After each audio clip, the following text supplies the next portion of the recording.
Hello and welcome to Church and State with Stephen Kokx. This is a show dedicated to all things Catholicism, all things politics, and everything in between. Today's guest is a veteran of the traditional Catholic movement, an old G, as the kids say these days. I wanted to have him on to discuss the latest developments with his project, Sister Lucy Truth, which purports to present evidence that Sister Lucia, one of the three seers of Our Lady of Fatima, was replaced by an impostor sometime in the 20th century. A claim that, if true, would have monumental consequences for the Church. I want to welcome to the show now Dr. Peter Chojnowski. Thank you for coming on, Doctor. Hello, Stephen. How are you? Great to talk to you. Yeah, I don't know if you remember the last time we actually did a podcast. It was 2016. It was for Magnifica Media, and you had not yet started Sister Lucy Truth, Yeah, and right. I forget what we talked about, but it was a good show because I remember you were one of the first guests. So thank you for coming on. I'll bookending this last decade. A new Uh, beginning. Yeah. that's So that's right. many more things. Yeah, a lot of water under the bridge since then. But Yeah. things keep getting more and more interesting, as you know.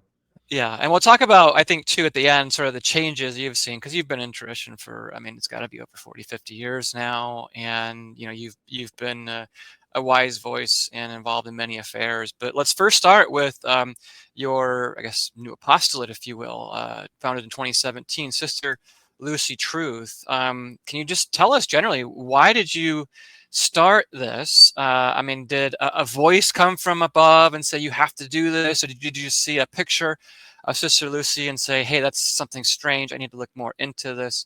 Tell us more Yeah. about the genesis of what you're doing Right. now. Well, I have been working with Father Gruner at the Fatima Center for since 2000. Mm. And so I was going around the world speaking about Sister Lucy, not so much Sister Lucy, but the Fatima apparitions, the Third Secret, and especially about the miracle of the sun.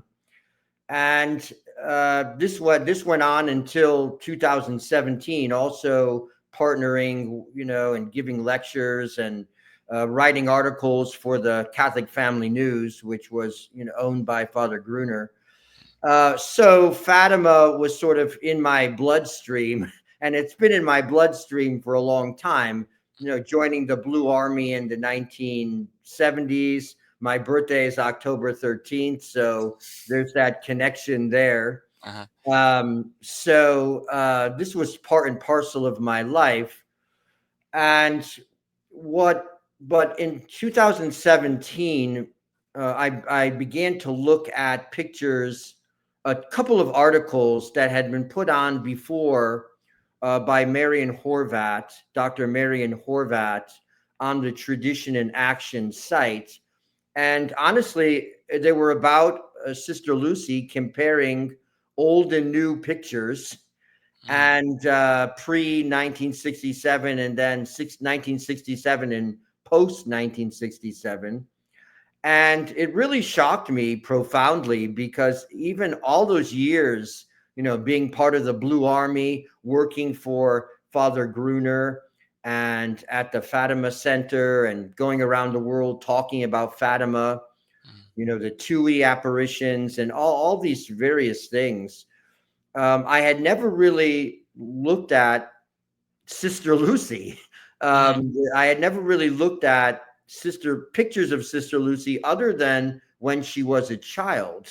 Mhm. And this was just, I don't know, it just, when I saw the pictures and how strange it was, because, comparing even the profiles, some of the pictures from 1946 when she went to Fatima, comparing them to her appearance with Paul VI in 1967. I said to myself, there seems to be some problem here. There seems to be some difficulty that I had never known about in Mhm. any way. I know others had come up with some things in the past, and pointed out the disparity between the facial characteristics of the pre-67 Lucy and the post. Mhm. But I had never focused on it myself. And when I pointed these discrepancies, these problems out to a friend of mine who also worked at for Catholic Family News and the Fatima Center, Cornelia Ferreira, she said, "Well, do something about it. Why don't you investigate it? But it's got to be a scientific investigation. It's got to be a serious investigation that's not theological, but Mhm. it's forensic and scientific, because really, Stephen, we're asking the question, we're asking an ontological question. Are these people the same person? Is this individual the same person? Is the woman appearing pre 67 the same person as the one appearing 67 and post 67? We're Right. asking this kind of basic ontological, metaphysical question. And so I took up the task, and it wasn't easy because I'm not an investigator. So we started, hiring some investigators.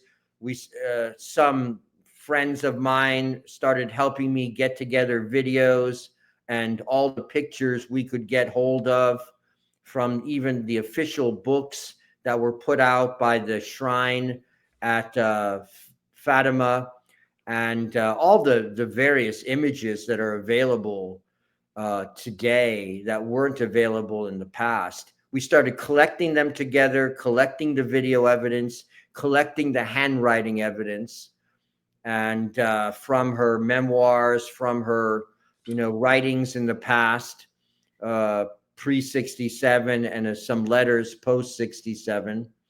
And we started finding experts who are at the top of their field to analyze this material from their own professional perspective. And we asked them to write reports on what they found. Mhm. And the first report we got from was from through a private investigator, but using facial recognition technology, was in late June 2018. And that was the first time that there was indicated to me that these are two different people. The facial recognition technology indicated these are two different people. Right. And that was the first time. So the thing that really strikes me about this is that it's plainly obvious that the facial recognition, as you showed, and we'll bring it up, I'll get back on the screen here. These are clearly two distinct people. The chin is very noticeable. Right. The nose, even maybe the eyebrows and the forehead.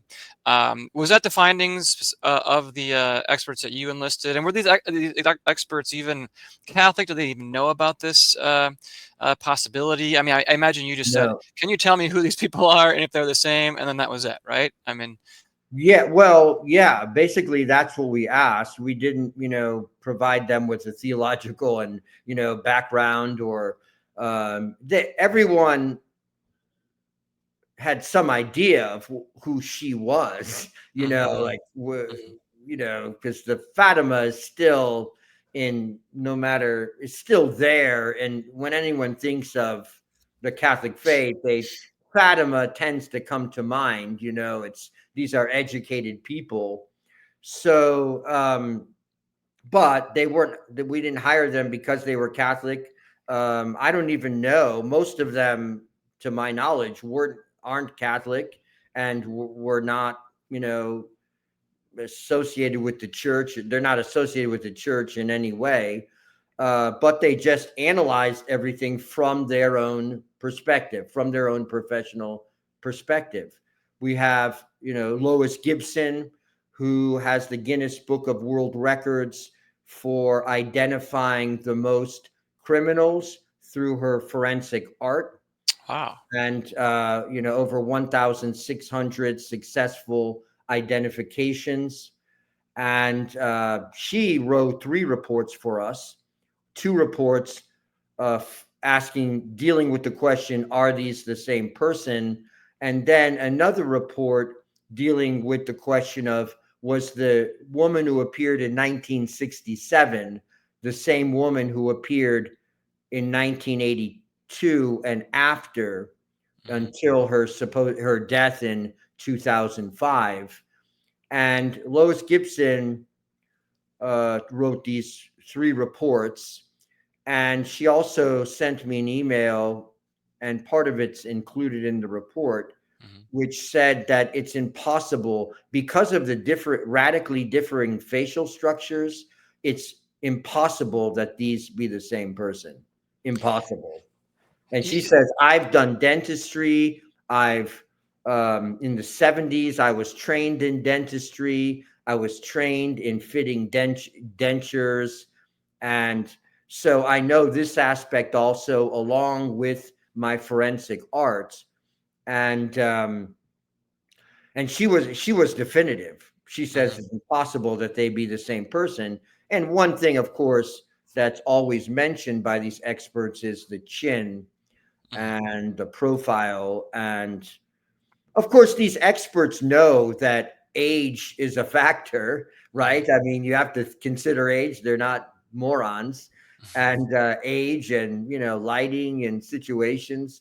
But she not only said that they're 2 different people, but there was the same imposter from 1967 all the way to 2005. So there was one woman substitute that we were dealing with.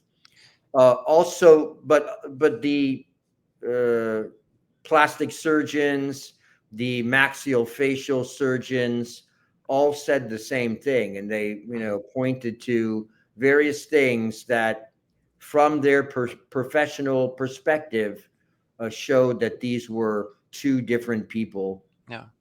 Well, we'll get into the ramifications of this for the church and how other traditional Catholics and even just North Dakota Catholics have responded to it. But there has been some developments on this. I know you presented at a conference recently some of your findings, and again, very scientific, very ontological, as you said, anatomical. And so, what did you talk about, and where were you at? Well, I was in Columbus, Ohio, and it was May 9th of this year, 2025. The Ohio State Coroners Association invited me to make a presentation of the Sister Lucy case to them in their general session. And there was well over 100 coroners there in attendance. This is their annual conference, and I was invited by the board. And so I went there and I made the conference. I presented the conference for 1 hour through video and through pictures and through my own explanation of what this was. I made the presentation that there was 2 Sister Lucys involved in the life of Sister Lucy, from being the seer of Fatima to her death in 2025. There was actually 2 women and an imposter. One of them, of course, was an imposter. And it was very well received, the presentation at the end of it, because, this was the first real professional organization that I presented the information to, the findings to. And at the end of it all, after that hour, I asked them, who thinks it's the same person, being presented, and, please raise your hand. And of course, nobody raised their hand, and they shouted out, nobody does. All right. Yeah. And then I asked, well, who thinks it's 2 different people that are presented here? And the hands went up, and they shouted out, well, everybody does. So that was something, interesting and, well, heartening for me, because, there's professional people are recognizing what I've recognized, in the course of this investigation after looking at all these reports coming in. And if I could read it to you, I don't know if you have the letter. I don't know if I sent it to you, but if I Yeah, 1 second here. I think this is the okay, one you're referring to. 1 second. I'll get it on the screen here. There we are. that's it. Yeah, You see that's that? it. Okay. If you want to read it, or I can read it. It's from one of the coroners who was present at the conference and who wrote me a letter thanking me and also expressing his appreciation and his judgment Mhm. about the findings and the facts involved. Yeah. So this is Dr. Jeffrey Beery, it looks Yes, like, Highland yes. County coroner. Thank you for traveling to Columbus, Ohio this past weekend. I found your presentation very helpful and slowly, logically, and methodically breaking down the components of visual identification. All of us Ohio coroners and investigators do this primarily intuitively by looking at pictures, but breaking down the science of this with expert letters from world-renowned scientists will be helpful to me and many others for future use in our legal obligation to properly identify the deceased. More specifically, the photographs of Sister Lucia, the Fatima visionary, showed a clear fraud. It's very big. Pre 1960 Lucia visionary was replaced by an impostor in 1967. Okay, well, right after the council, right? Paul VI era. The evidence you presented was completely convincing as to this point, and 100% of our coroners and coroners investigators present at the meeting, totaling over 100, all agreed they were two different people. This is a landmark thing, Doctor. This is immense credit to yourself. I mean, what was your reaction when you read this letter? I mean, it had to only validate, what Yeah, you've it been working on. validates everything. And I knew the attitude of the coroners when I was there, but this is great to have on paper. Hmm. It's so heartening to see that again, what I've experienced is clearly what they experienced. And they're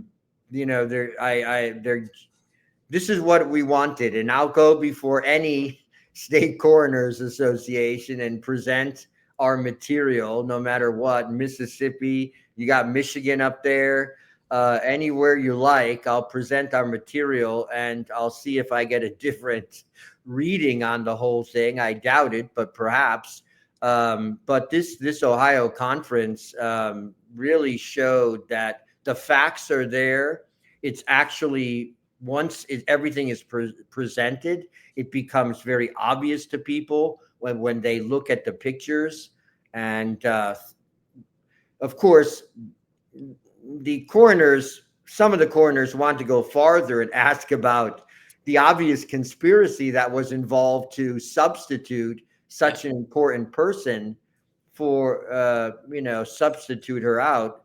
Hmm. And but Now, now, I didn't get into that at all yeah. because of course that's not part of our investigate. That's not what I was presenting, and we don't know at this point what happened to her or the real Sister Lucy or who the imposter was. Even Huh. though slowly but surely we're getting some clues. I was going to ask, what is the next stage in all this? Because it would seem to me to be, who is this person who was in her place? Was it maybe even a mask? I know there's all sorts of stuff that people have said about Joe Biden, wearing a mask. Is it really him? Paul VI, even some people have said, that he had some facial changes. I don't know if you have any thoughts on that, but where is the next stage in your investigation go? Now that it seems to me you've proven beyond a reasonable doubt that this was some sort of swap Well, that took place. yeah, generally speaking, we want to find out what happened to the real Sister Lucy and then find out who the imposter was. And by finding out who the imposter was, perhaps we can find out the motive for such a shocking replacement and such a eerie, bizarre, presentation of someone who is false to Hmm. the world. This woman is the seer. The only surviving seer of Fatima. Of course, Jacinta and Francisco died very young Hmm. in 1919 and 1920. So we want to find out who the real Sister Lucy, what happened to her, and who the fake was, who the imposter was. Hmm. We've already had some linguist at the University of Coimbra which is the city, very famous university.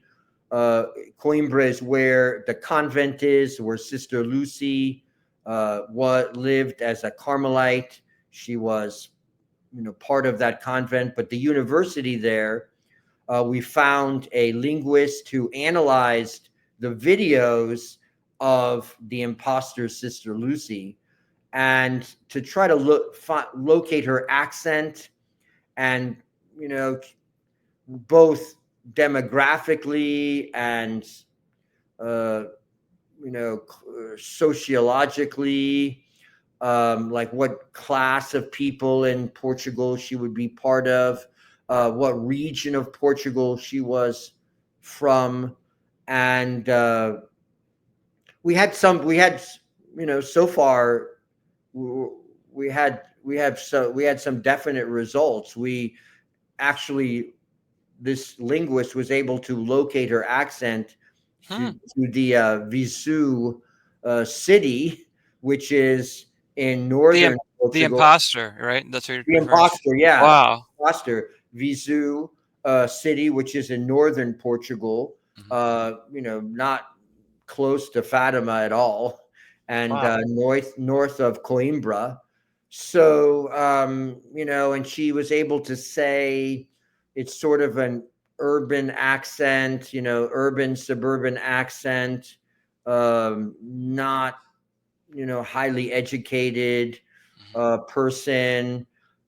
So So is the theory that, I mean, you just grab some maybe poor woman off the street, maybe give her family a bunch of money, and as long as she plays this role, I I mean, don't know. because she'd have to be faking living in a convent or the rest of her life. I mean, Right? Yeah. like Well, that seems very bizarre.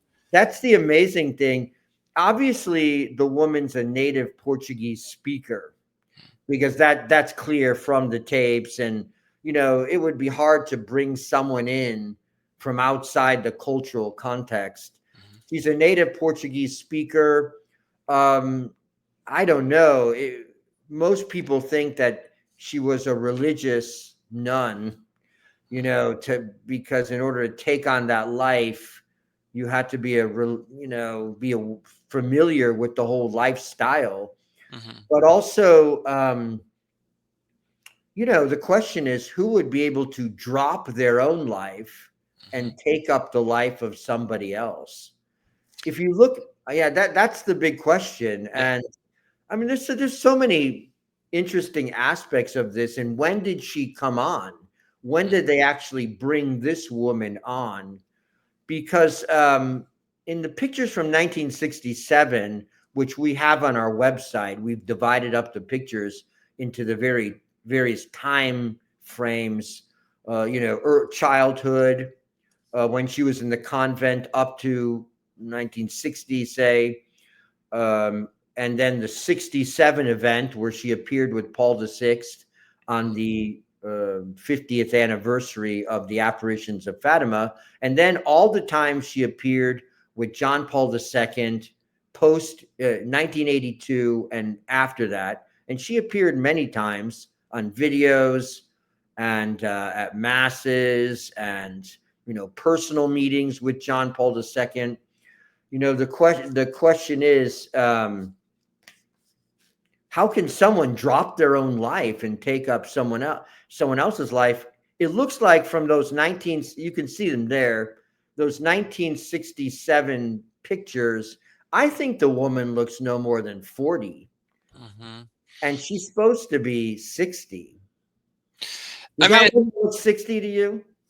I don't think so. No, I mean, it should be obvious to anybody who's looking at this. And it does. I mean, you do have to have a bit of skepticism too, because like you're saying, like how could someone just adopt this, live a fake life? And if she's a religious, she's presenting herself as somebody else, so her whole life's a lie, Right. and Right. you're going to hell for that. And I guess then the next question is, I guess maybe we'll table that, and I hope the investigation finds out something, more about this. Is to what end then, right? Why would the Vatican presumably be, aware and Sure. knowingly approving all this, have her either if she was killed or if she just died, presumably to cover up the third secret and to then later give approval, because I think the fake one said John Paul's consecration in '84 was Correct. legitimate and was Yes. accepted. So you Yeah. could fake that, right? And that's the whole point of having a fake And Sister also, Lucy, she right? he fundamentally changed the Fatima message. Um, I'm, I'm sure you're aware of Carlos Everisto's interviews with her, both No, in please explain. No. okay. Carlos Everisto, who is a Portuguese man, well heeled, educated. He used to work for the Fatima Center for a short time, I believe. No, I know he did. And now he's become sort of an ambassador for the whole Fatima message, if you will, or what I would say was, the fake Sister Lucy program. And he interviewed her in 1982 for the first time.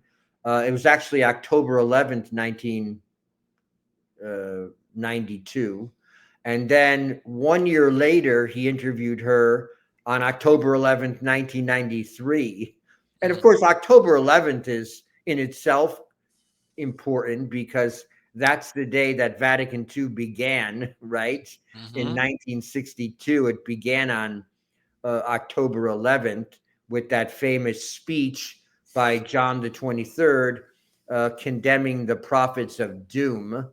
Diatribe. Yeah, prophets of doom. And I don't know. Sister Lucy was the real Sister Lucy was pretty much a prophet of doom. If That's we, right. like if you don't repent, God's going to punish the world big time. Yeah. That's pretty much prophet of doom. It didn't go along with their, namby-pamby view of the world that came from Vatican II and their new modernist reinterpretation of the faith.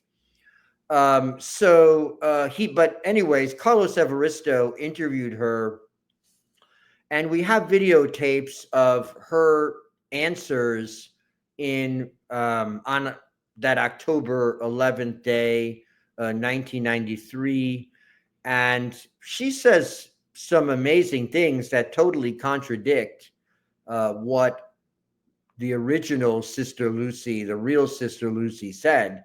For example, she says that the conversion of Russia doesn't involve Russia being converted to the Catholic faith.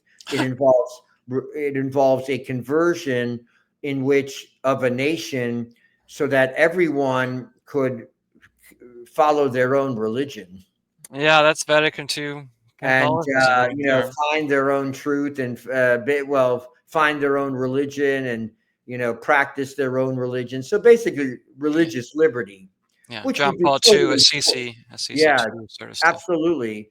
And also, all the third secret wasn't to be revealed to the world. It was just for the Pope, Hmm.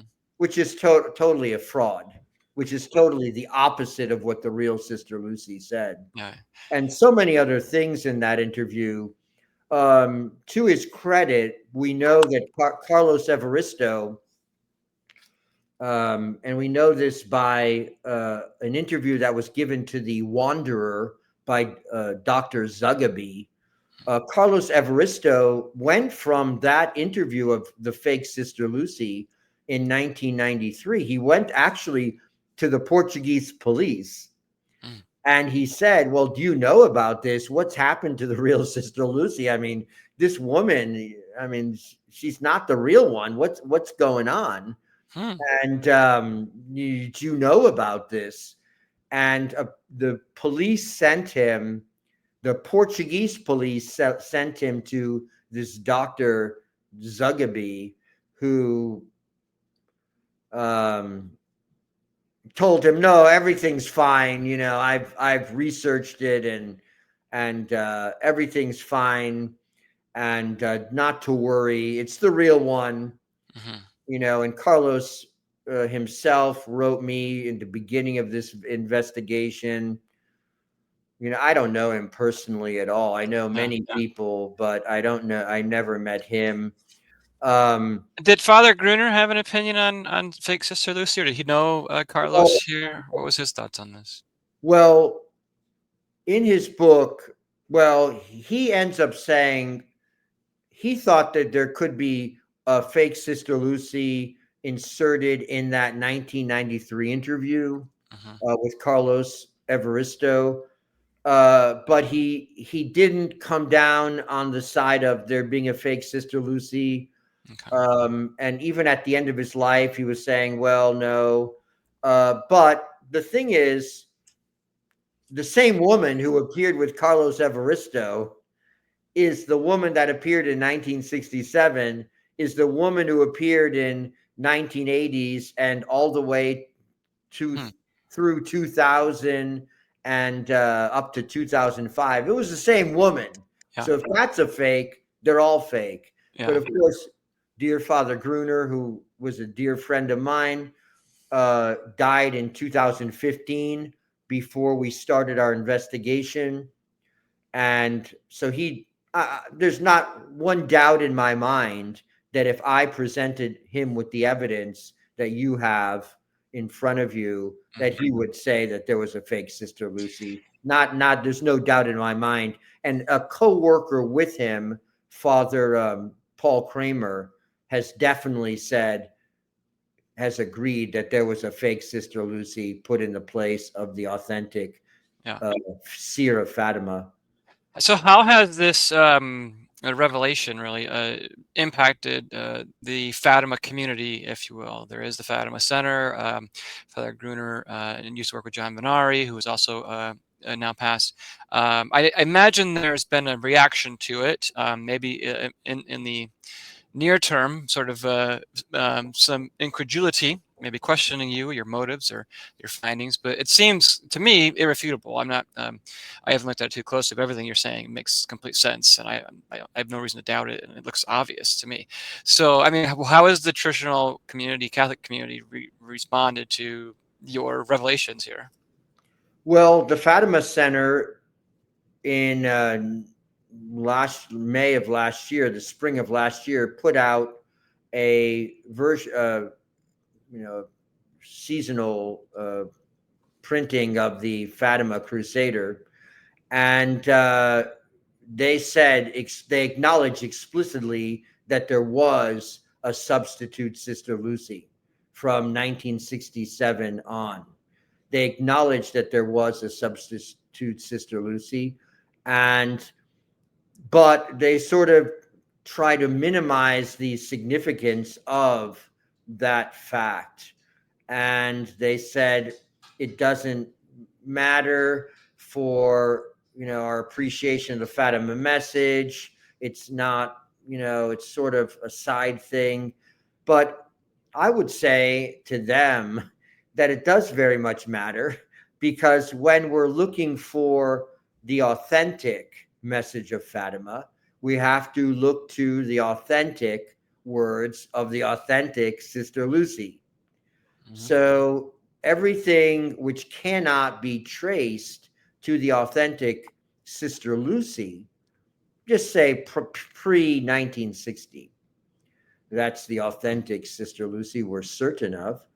Um, that has to be, everything after that has to be dismissed as fraudulent or as totally suspect, Hmm. right?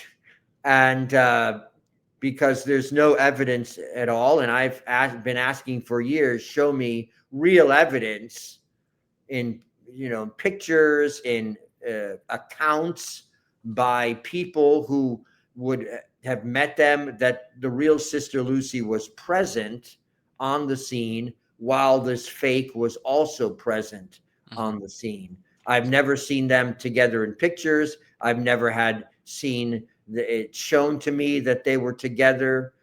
There's no accounts of priests saying, well, I met with this woman who was the real Sister Lucy, and she wasn't the one they put on the screen, and she wasn't the one that they pull out at papal masses and papal meetings.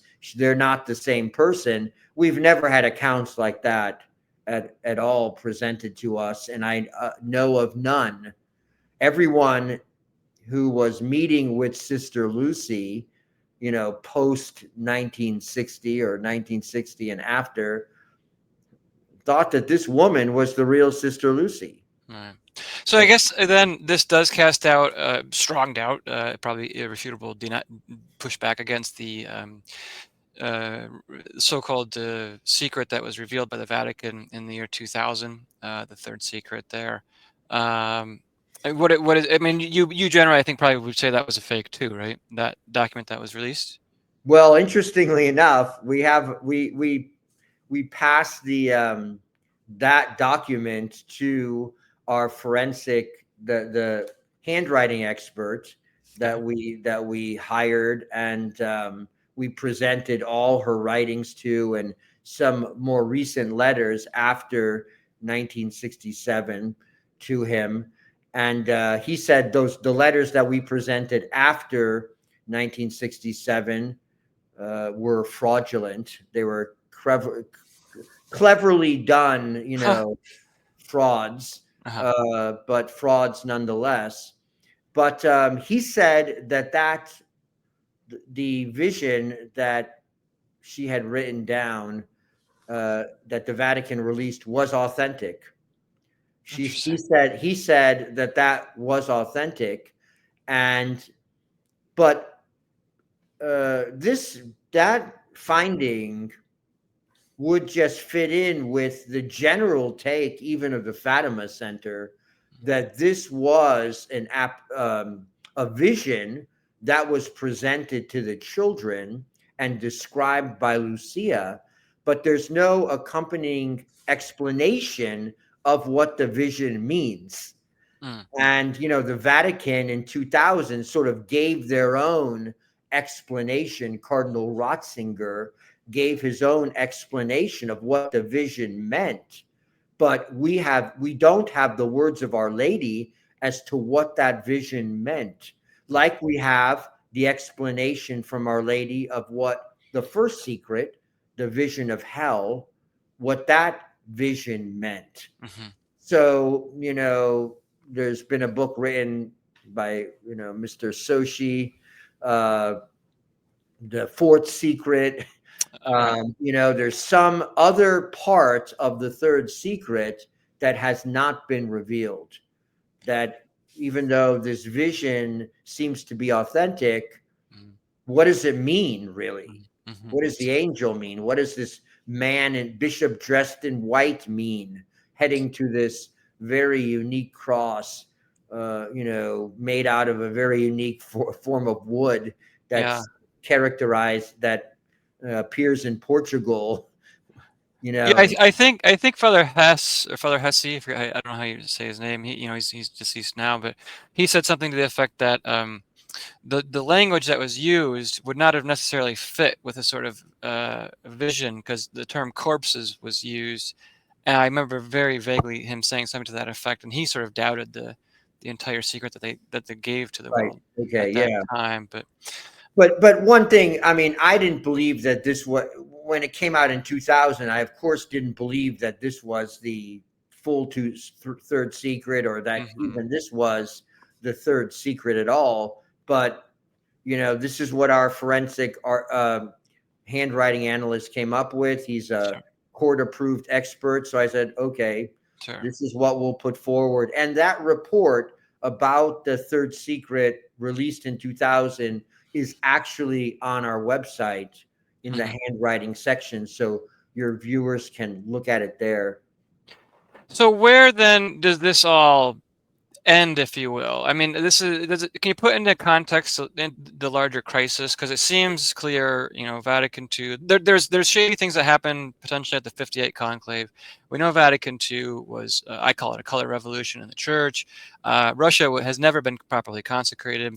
This seems to have been a tool to sort of make sure that Russia has not and would not ever be consecrated properly. Can you kind of fit this into the larger crisis? And I mean, in my mind, the last sort of capstone on this is that I think the last time Our Lady appeared to Sister Lucy was 1929, and you can correct me if I'm wrong. And we're coming up on 100 years from that. And if you think back to the French Revolution, right, when Our Lady asked Saint Margaret Mary to tell the king to consecrate France, I think that was 1689, right? 100 years go by, 1789, and you get the French Revolution. So, I Right. mean, I don't know. Do you suspect anything is sort of we're coming to a terminal point with all of this, and with Sister Lucy having Well, the I fake think one that playing a role there? there's got to be a reason why they went out on a limb and tried this. Right. Because personally, even though we had to get all, we need all this forensic reports, we need all the scientific evidence, we need all that, and this expert analysis, but I don't think they found someone who looks remotely like the real Sister Lucy. They they were really going out on a limb and hoping that nobody noticed. Well, someone has noticed, and now a little part of the world has noticed also. And so, what would justify that kind of chance, that kind of gamble? I think the real Sister Lucy would not have gone along with the revolution in the church post 1960, because Yeah. if she did go along with it, why would they need to replace her? Right. If she was going to go along with it, why did they need to get this woman with the big chin? Why would they need to do that? Right. So obviously they knew that she wouldn't. And I don't think personally that she died and then they replaced her because, well, there's several reasons why, but why would they need to? Just she's dead and she was always a faithful nun, and and the secret is not significant for our time, or they could say whatever they want. Mhm. Why would they need her to disappear and a new Sister Lucy to appear? Uh, my only thinking is that she would not go along with the revolution in the church beginning in 1960 and after. But this new substitute went along with everything.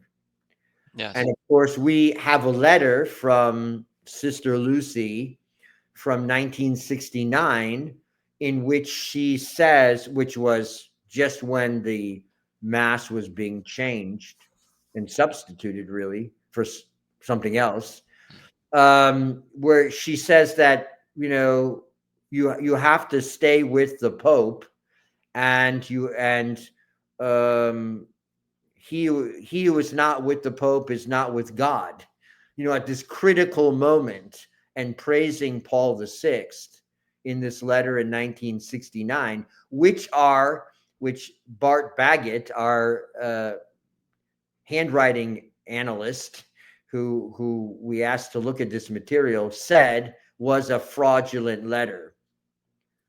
So That seems to give it away right there. They needed her to baptize the revolution and yeah, to if she give her imprimatur, to give Mary's imprimatur, if you will, to the whole Absolutely, conciliar Mary's church. imprimatur. And remember, if you look at those videos and those pictures from 1967, May 13th, when she's appearing with Paul VI, Mhm. he is he is definitely at the center of attention. This is when he wanted her blessing to everything that would come after and everything that had gone before. And there's these totally, if you watch the video, and it's very difficult to find, but if you watch the video, when Paul VI brings on Sister Lucy onto the stage, she raises his hand up in the air, raises his hand up in the air and shakes it and holds it up as if he's just won, a basketball tournament or something. And Uh-huh. she wants the audience to cheer him on. I Mhm. mean, if anyone knew the pictures and the videos and the writings of the real Sister Lucy, this would be the farthest thing from her behavior that could be ever imagined. and they found a woman who not only could drop her own identity, but was good with the public, could mix with the public, would have no problem appearing in public and pushing the agenda that the Vatican wanted pushed. Hmm. And I mean, a lot of interesting things come up that we can. They're not in scientific reports, Hmm. and they're hearsay evidence, but so many things come up in this investigation, and people contact me. And one thing that was said recently, a man wrote me, and he had written me before, but this is the first time he told me about a situation that he was in Coimbra when he was younger. He and the fake Sister Lucy was alive, but he thought it was the real one, of course. That he was at a mass at the convent at Coimbra, and I don't know if a Carmelite convent, but you could see there's like the grate, and when the priest is giving out communion at the proper time, the grate is open. There's like a box in the grate where you could see the nuns as they come up to receive communion. And in a traditional convent, usually always the priest puts the host, consecrated host, on the tongue of the nun. But in this case, when this man was visiting the Carmelite convent, he actually saw Sister Lucy receive communion in the hand, Oh. be given communion in the hand, as the other nuns were also. Hmm. And this was at a Novus Ordo mass, and Yeah. In Portuguese, she Hmm. received communion in the hand, which really scandalized him at the Oh. time. Yeah. And Yeah. for so, Again, I mean, using Sister, her as a mascot for the conciliar that's revolution. what it was, and she was Yeah. very affable. She idolized John Paul II. Hmm. She, pictures of her kissing his hand and holding his hand for long periods of time, and on her deathbed, she's holding a letter from John Paul II. And then, of course, we find out in 2000 that the Third Secret's actually about John Paul II and the assassination attempt against him Hmm. um, in 1981. Hmm. So the whole secret ended up being about John Paul II, which was very convenient. For some reason in 1960, you had to, tell about a pope, an assassination attempt against a pope that was going to happen in 1982, in 1981. Hmm. 21 years in the future. Why would that be the essence of the third secret? Yeah. Yeah. No, I think it's a clear. What you've laid out here is very irrefutable and extremely helpful in covering the truth. We want to start wrapping up here. Do you have any other things you can update us on as to where your investigation's heading, and ultimately how will I mean, it might not ever get out ultimately that the Vatican's going to ever admit this. What is your ultimate goal other than just raising public awareness here? Well, Is it the yeah, hope that someday the church will admit this and everything will come out and we'll see the truth for what it well, is? I think just like we've had to, and so far we're going to have to force their hand in some way, and I think the next stage is making contacts, and we already have them, but may, getting boots on the ground in Portugal and really looking at the crime scene, because remember, this is a crime scene, okay? And one of the parts of the letter from this coroner said that this is a possible case of murder, and Oh, so yeah. there's the last part of that letter. But so this is a crime, whether it's identity theft Hmm. or or murder.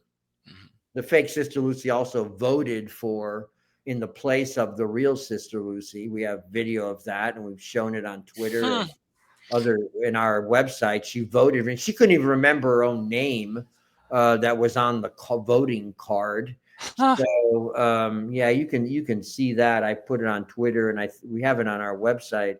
Yep, here's a But Twitter. yeah, she Sister Lucy Truth, we on our Yep. X account, and so this is at least a case of voter fraud and identity theft or murder.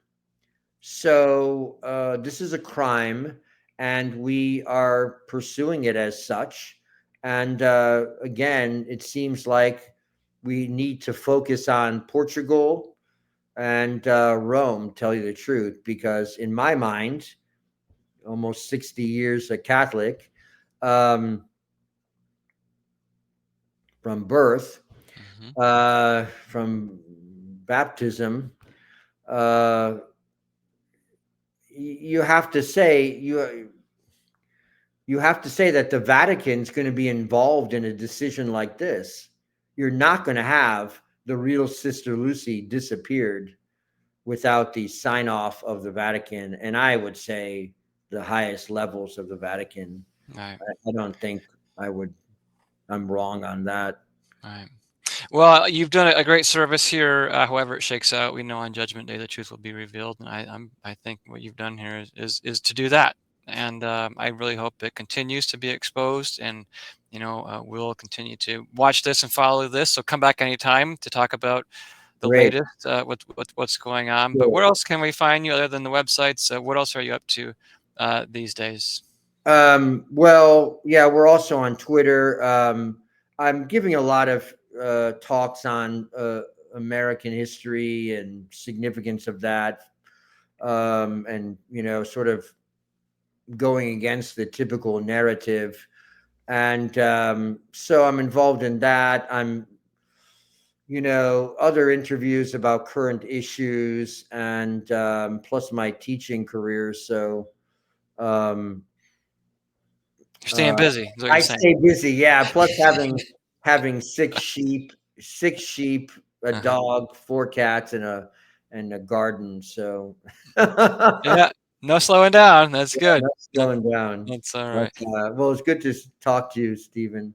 Yeah, pleasure is all mine, and thanks for coming on. And Great. we'll pray for you and pray for your efforts, and pray to Our Lady of Fatima to continue to intervene and show us the way forward in this crisis. So, thank you again, Dr. Chojnowski, and thank you everybody for tuning in today to this episode of Church and State. And God bless you, and goodbye. Thank you.